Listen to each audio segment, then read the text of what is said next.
اے پیغمبر، بنی اسرائیل سے پوچھو کہ ہم نے ان کو کتنی کھلی نشانیاں دی، اور جو شخص اللہ کی نعمت کو اپنے پاس آنے کے بعد بدل دے تو اللہ سخت عذاب کرنے والا ہے۔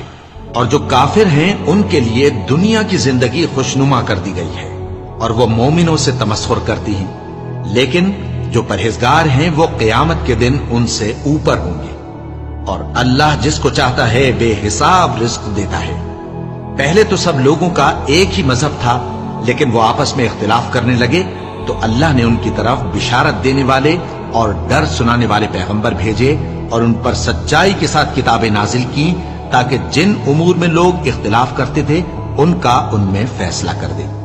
اور اس میں اختلاف بھی انہی لوگوں نے کیا جن کو کتاب دی گئی تھی، باوجود کہ ان کے پاس کھلے ہوئے احکام آ چکے تھے،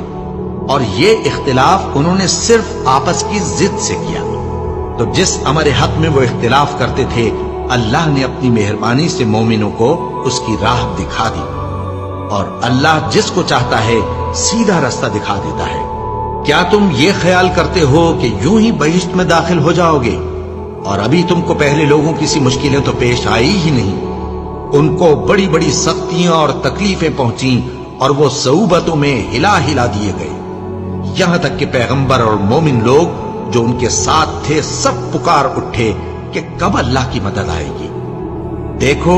اللہ کی مدد ان قریب آیا چاہتی ہے۔ اے نبی، لوگ تم سے پوچھتے ہیں کہ اللہ کی راہ میں کس طرح کا مال خرچ کریں۔ کہہ دو کہ جو چاہو خرچ کرو، لیکن جو مال خرچ کرنا چاہو